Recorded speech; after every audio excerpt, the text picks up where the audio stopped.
the history of fragrances. Fragrances have been around for quite a while, pretty much 4,000 years. We don't know the exact date, obviously, there's always new evidence coming out, but about 4,000 years, maybe a little less, is when fragrances have been around. So people kind of debate who really invented kind of the first fragrance officially. It's a kind of a tie between the Mesopotamians, the ancient Egyptians, and even the Indus Valley civilization of the Indian subcontinent. So again, we don't really know for sure, but what we do know is that people started wearing fragrances again about 3,300 years ago, around 4,000 years ago. And of course, the fragrances they wore back then were quite a bit different from the fragrances we wear today. Everything they wore was naturally derived. A lot of it, especially from the ancient Egyptians, was resinous. They got their fragrances from trees like the frankincense tree, and things like that, myrrh, amber, very resinous materials that they discovered had a fragrance. And besides that, even flowers, obviously. I think people figured out early on that flowers have a smell, especially when you crush them up. You can blend them into a kind of makeshift type of fragrance.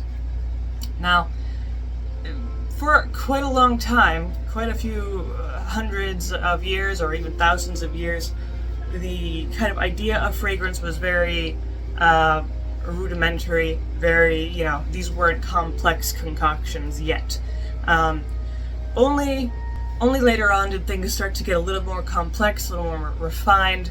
Now, Arabia of the time, the Middle East, was a very prominent player in the development of fragrances. There were chemists back then who were really into gathering herbs and flowers and spices and combining them, distilling them with alcohol, creating these really unique mixtures of fragrances that would obviously, either be used for themselves or for other people. Now, one of the first most popular types of fragrances was actually rose water. Again, I believe this took place in the Middle East. A chemist was experimenting with kind of the essence of rose. The first go about it was way too concentrated and strong. He went through it again, to create more of a rose water thing, and people really, really liked the smell of that rose water. And they just, kept going back to him to get some more. But that's just one example of a pretty successful scent that other people were interested in, of wearing, and that sort of thing, and being continuously made. And the interest in perfumery continued for quite a while, thousands of years actually, until the Middle Ages arrived. And for anyone who knows anything about the Middle Ages knows that most people at that time were not interested in hygiene at all or smelling good at all. I remember reading once that because of just the culture of the time, bathing was considered a sin. So they were not interested in that. It was considered vain, as was perfumes for most people. So they were not really interested in that sort of thing until the Renaissance. So a few hundred years later, the Middle Ages go away, Renaissance appears. Perfume makes a slow appearance, but it's really not until the 19th century, early on, where perfume becomes more prominent again, and more refined. Probably more refined than in the previous years of history. Chemists really got about distilling, certain flowers and herbs and just things with a particular smell that they're going for. And primarily it was Germany and France that were very interested in this sort of thing. And fragrance was mainly restricted to the aristocracy, to royalty. The Medici family in Italy, they had a big kind of fiasco with perfumes. But mainly reserved for the wealthy, the very wealthy, because they could afford to hire the chemists who gather the ingredients for the perfumes, to actually buy the perfumes, all that. But as time progressed, fragrances slowly became more available to the masses. Also, still during that time, people were not still all that keen about bathing, so they used quite a lot of fragrances to cover up body odor, even among the wealthy as well.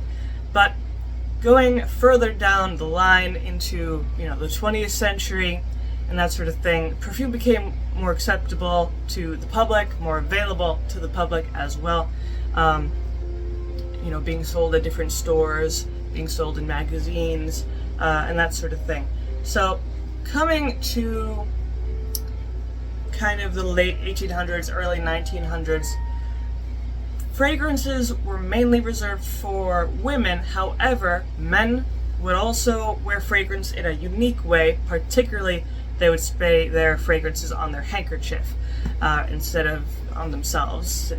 All the men back then wore handkerchiefs, so it was just kind of a thing to do. For women, fragrances were very particular, usually one way. They were light and floral. That was considered ladylike, that was considered proper for a fragrance that a woman should wear. And a lot of women were actually still against wearing fragrances in general. They thought it was too vain, that sort of thing. It wasn't really until the 1920s when fragrances made a serious boom, especially among women, especially in terms of heavier types of fragrances, because again, until that point, women's fragrances were very light, very feminine, and that sort of thing. But then the 1920s came along, and you get fragrances like Shalimar, which is super smoky, super resinous, super seductive. Same with Chanel No. 5, which was actually a big breakthrough for back then. It was one of the first aldehyde fragrances, and it was considered quite musky for a woman's fragrance at that time, even though it was also a floral fragrance. And then, continuing from then, 1930s, you get still pretty heavy fragrances like Taboo from Dana, incensey and resinous. And from then, perfume remained a commercial hit, both among men and women. And obviously today, it is still very popular. The perfume industry is not going anywhere anytime soon. And now there are probably a wider variety of fragrances than ever before. But that is a brief history of fragrances. So if you liked this video, or if you thought it was informational at all, of course you can leave a like, maybe subscribe, and I make videos throughout the week, so stick around for those.